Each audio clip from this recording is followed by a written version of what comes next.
उस भोजनालय का नाम है मैया की रसोई। जहां हमारे ठाकुर जी गिरधरलाल जी विराज रहे हैं उस कक्ष का नाम है बरसाना।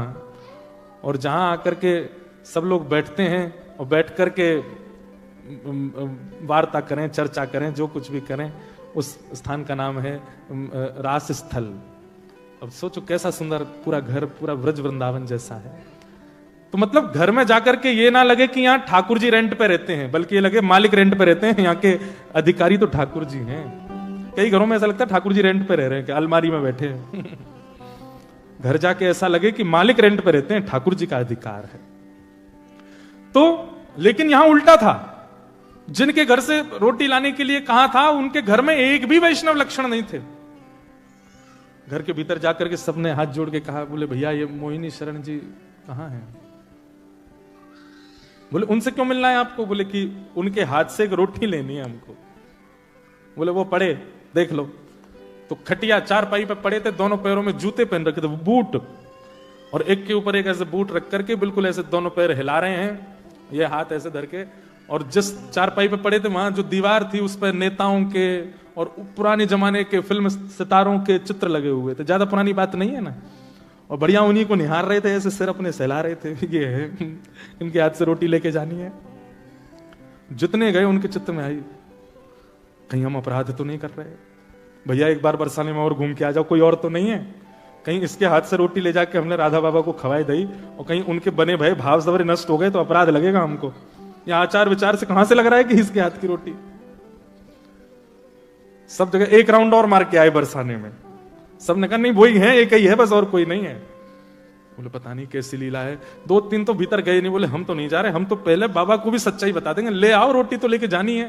तो अंदर रोटी लेने के, भैया आपको प्रणाम, जय श्री कृष्ण, जय श्री राधे। कहां से आ गए हो? सुबह सुबह आ गए, क्या बात है, क्या चाहिए? बोले अपने हाथ से रोटी दे दो। बोले ले लो रोटी, वहां भीतर से आ जाते हैं पता नहीं कहां कहां से मांगने के लिए। बोले नहीं आप अपने हाथ से दे दो। तो पहले तो 10 सुनाई और 10 सुना करके फिर गए और रोटी दे दी। बोले ले जा।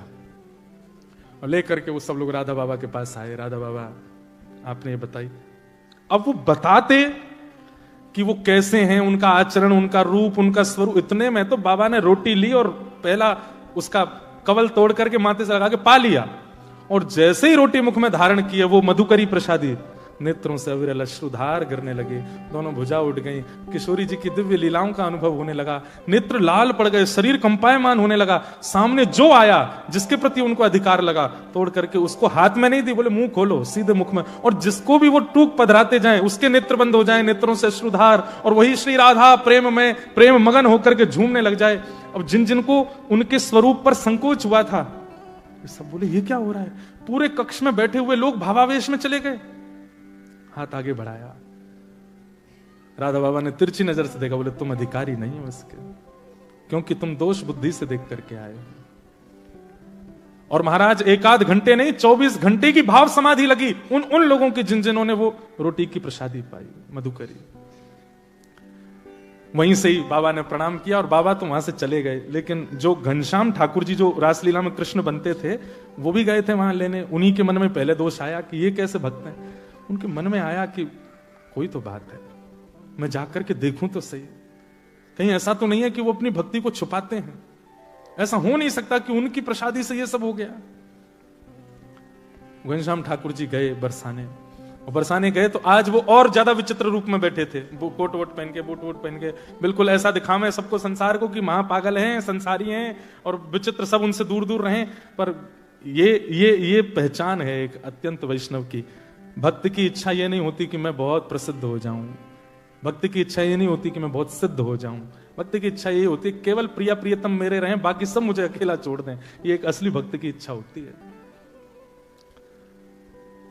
चरण पकड़ दिए घनश्याम जी ने, बोले कि आप ये नहीं हो जो दिखा रहे हो, क्या हो वो दिखा दो।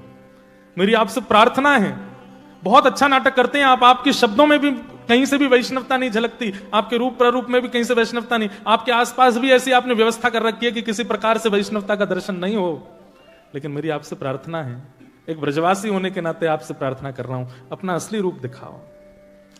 तो पीछे जो चित्र लगे थे, उन सब चित्रों के मतलब जब प्रार्थना की तो नेत्रों से अश्रु आ गए। प्रेम का स्वभाव है, प्रेम का स्वरूप है, कितना भी छुपाओ छुपता नहीं, वो प्रकट हो जाता है। तो नेत्रों में जब अश्रु आए तो घनश्याम ठाकुर जी ने कहा, आप ये नहीं हो जो दिखा रहे हो, कौन हो वो दिखाओ। तो पीछे जो दीवार पे वो चित्र लगे थे फिल्म सितारे वगैरह उनके, वो वास्तव में एक लकड़ी की दरवाजा था।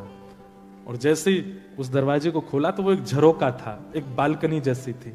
और वो बालकनी ऐसी थी जहां से श्री किशोरी जी का रंग महल स्पष्ट दिखाई देता था। हाथ पकड़ करके ले गए घनश्याम ठाकुर जी का और दिखाया, बोले देखो वो हमारी श्री जी लाडली जी का भवन है। बोले हाँ। बोले देखना अब मैं पुकारूंगा और कुछ अनुभव होगा। और जैसे ही उन्होंने भुजा उठा करके कहा, श्री राधा श्री राधा श्री राधा, एक दिव्य तेज प्रकट हो गया श्री ठाकुर जी किशोरी जी के बरसाने भवन में। और उस दिव्य तेज में सर्वांगीण अंग तो नहीं दिखा, लेकिन दिखा कि दिव्य तेज जैसे ही समाप्त हुआ तो वहां पर कोई सुंदर सी चुनरी पहन करके कोई एक सखी आई है, जिनका रूप ऐसा था, इतनी दूर से स्पष्टता नहीं हो रही थी। वो जो जिनके घर गए थे वो तो भुजा उठा करके नृत्य करने लगे। घनश्याम ठाकुर जी देख करके वहीं मूर्छित हो गए और मूर्छित होकर के चरण पकड़ लिए। बोले कि मुझे अनुभव करा दो। बोले कि अभी आपके चित्त में वैष्णवों के प्रति दोष भाव आ जाता है, पहले उस दोष भाव को दूर करो। कभी वैष्णव की आचार विचार कई बार वो इसलिए बनावटी रखते हैं कि हमारी भक्ति को नजर ना लगे, हम महासंसारी दिखाई दें सबको।